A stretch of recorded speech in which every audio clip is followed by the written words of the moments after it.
Tiba-tiba pas ngobrol, saat Ina lengah, ditimpuklah kepalanya Ina dengan batu besar. Dan Ina pun meninggal saat itu juga. Innalillahi wa inna ilaihi raji'un. Halo, apa kabar semuanya? Selamat datang di Belek Story. Terima kasih kalian udah klik video ini. Gimana kabar kalian hari ini? Semoga kalian di sana dalam keadaan sehat semua ya. Terima kasih buat kalian yang udah subscribe channel ini. Di kesempatan malam hari ini aku akan berbagi kisah tentang arwah seorang wanita, korban pembunuhan yang sering menampakkan wujudnya dan sering meneror warga. Simak ceritanya sampai selesai ya. Dan nggak usah berlama-lama lagi, mari kita mulai ceritanya.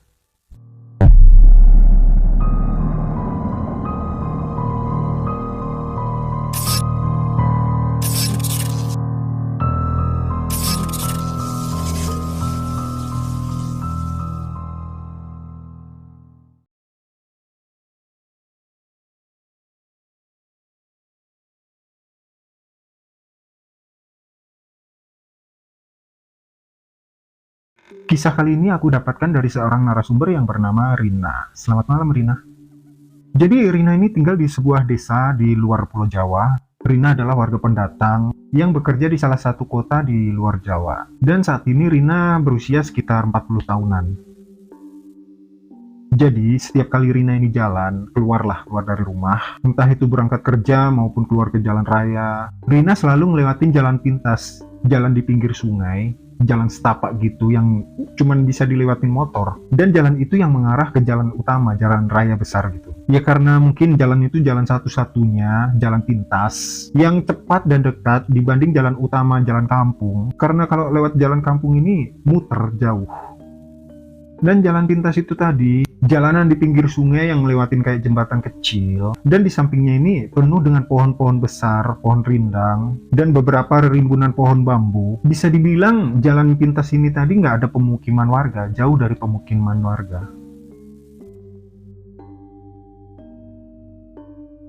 Rina cerita, seringkali dia sepulang kerja menjelang maghrib, dan bahkan hari udah mulai gelap. Setiap kali Rina lewat jalan pintas itu, Rina ini kayak berasa diganggu sama sosok makhluk gaib di situ. Terutama pas Rina ini lewat di ririmbunan pohon bambu. Dia seringkali dengar suara wanita bersenandung kayak nembang Jawa, dengan suara yang merintih, bikin ngeri, dan bikin merinding bulu kuduknya Rina. Bahkan sering juga warga di daerah sekitaran situ mengalami kejadian yang sama yang dialami oleh Rina saat hari udah menjelang maghrib dan saat hari udah mulai gelap.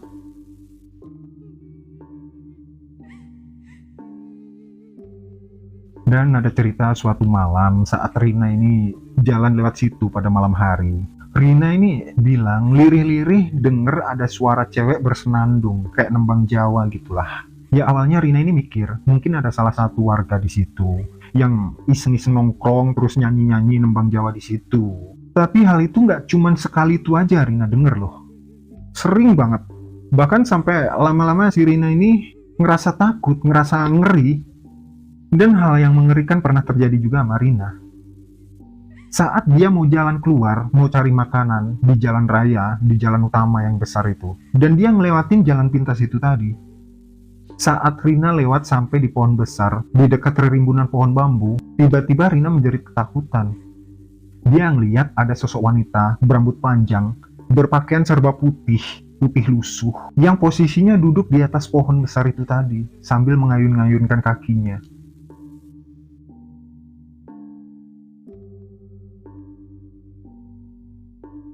Dan sosok yang Rina lihat ini nangis merintih, kayak merintih kesakitan.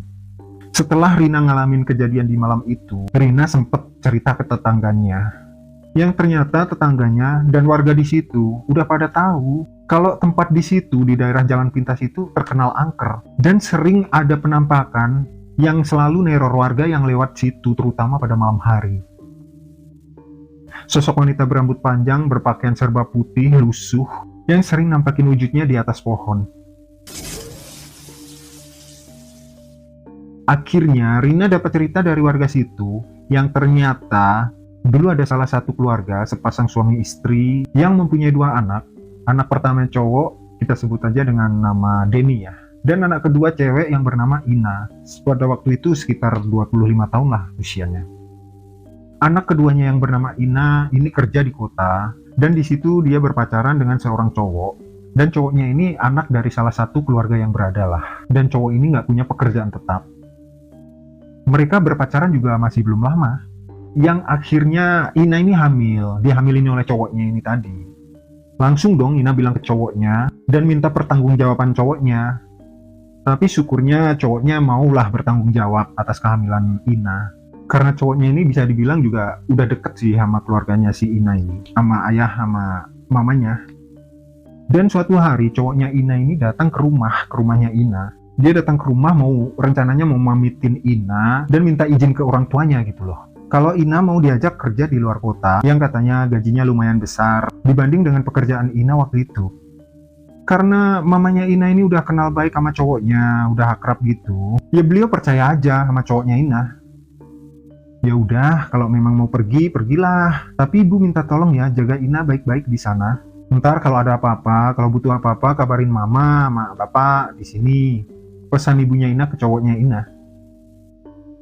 Dan hari berikutnya, setelah mereka memastikan untuk siap berangkat dan pergi keluar kota, Ina seolah-olah kayak ada perasaan yang mengganjal gitu lah. Perasaannya kayak nggak enak.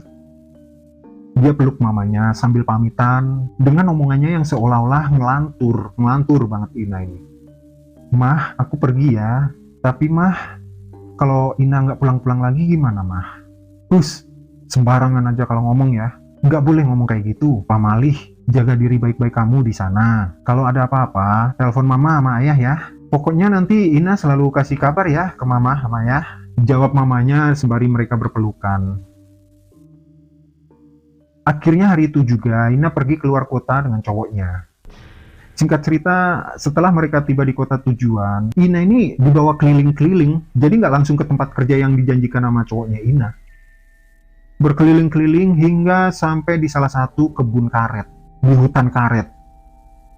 Pokoknya nggak sesuai apa yang dibilang sama cowoknya Ina, yang katanya langsung mau datang ke tempat kerja gitu lah.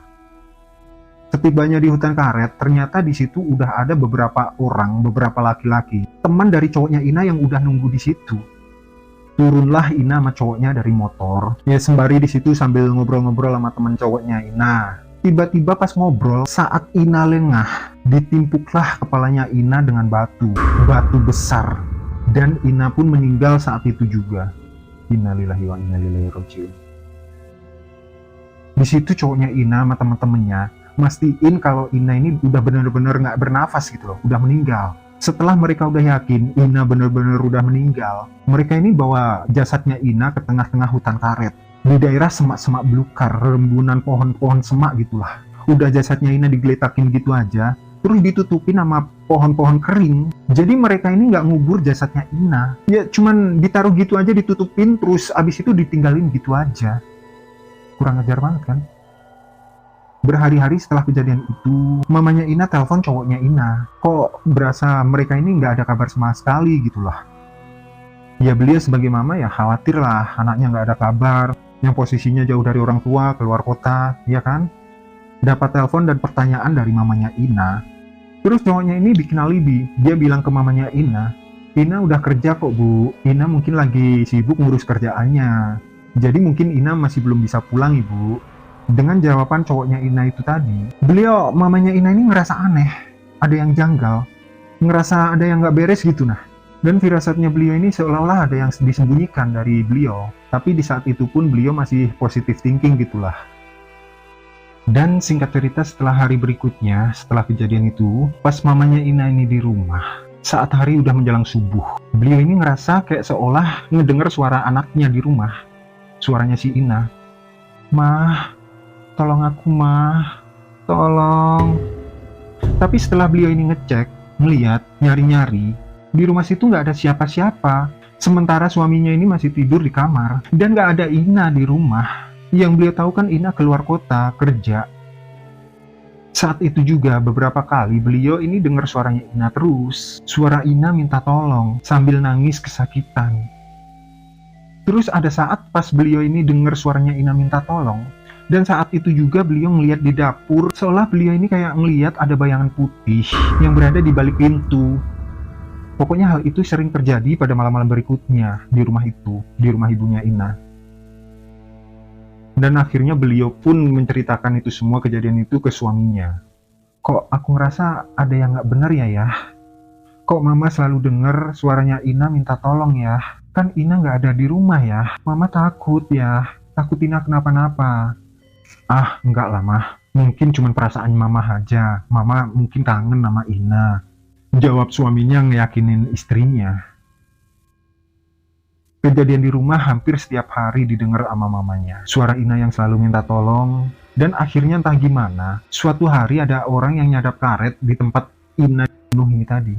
Pas ini orang lagi nyadap karet, dia ngecium bau busuk, bau bangkai yang menyengat hidungnya. Dicarilah asal bau itu tadi. Dan orang ini tadi kaget setengah mati setelah dia ngeliat ada mayat tergeletak di semak-semak ditutupi nama rimbunan pohon kering. Dia langsung lari bergegas, ngasih tahu teman-temannya, ngasih tahu bosnya, dan mereka pun langsung melaporkan penemuan mayat itu tadi ke kantor polisi. Begitu datang pihak kepolisian olah TKP, dilihat di jenazahnya Ina ini masih lengkap perhiasan yang dipakai Ina, kalung, cincin itu masih lengkap. Kalung liontin yang bertuliskan atas nama Ina, dompetnya juga masih utuh, ada KTP juga, pokoknya lengkap lah. Dan di situ polisi menyimpulkan sementara kalau jenazah itu tadi bukan korban dari salah satu korban perampokan. Dicek kondisi mayatnya dan polisi menemukan ada hal yang mengejutkan dari mayatnya. Gimana kondisi perut dari jenazahnya Ina ini udah berlubang, bolong. Entah itu dimakan binatang buas atau dari segi mistisnya, karena kondisi Ina pas waktu meninggal ini kan lagi hamil muda kan. Dan saat itu juga pihak dari kepolisian langsung menghubungi orang tuanya Ina. Dan betapa terpukulnya orang tuanya Ina, mamah dan ayahnya Ina setelah mendengar berita duka dari pihak kepolisian dan apa yang dialami oleh anaknya. Dan akhir cerita, akhirnya pihak yang berwajib berhasil meringkus dan menangkap para pelaku. Pelaku pembunuhan Ina yang didalangi oleh cowoknya sendiri, karena cowoknya Ina ini secara tidak langsung nggak mau bertanggung jawab atas kehamilan Ina. Dan para polisi berhasil meringkus berdasarkan atas informasi dari mamanya Ina. Dan kabarnya sampai saat ini para pelaku masih meringkuk di tahanan dengan vonis seumur hidup. Dan karena sering meresahkan warga di kampungnya Rina, pohon bambu dan pohon besar yang jadi tempat bersemayamnya arwah atau apalah itulah, akhirnya ditebang oleh warga. Alhamdulillah sampai sekarang udah nggak ada lagi terjadi teror atau penampakan arwah yang sering nembang Jawa, dan sosok perempuan yang duduk di atas pohon itu udah nggak terjadi lagi. Ya mungkin sedikit pesan buat kita ya, berpacaranlah yang sehat. Intinya kalau kita nggak mau bertanggung jawab atas apa yang udah kita lakukan, maka udah seharusnya janganlah berbuat sesuatu yang tidak kita inginkan dengan segala resikonya. Dan semoga kita semua dilindungi oleh Allah Subhanahu wa Ta'ala. Amin amin ya rabbal alamin.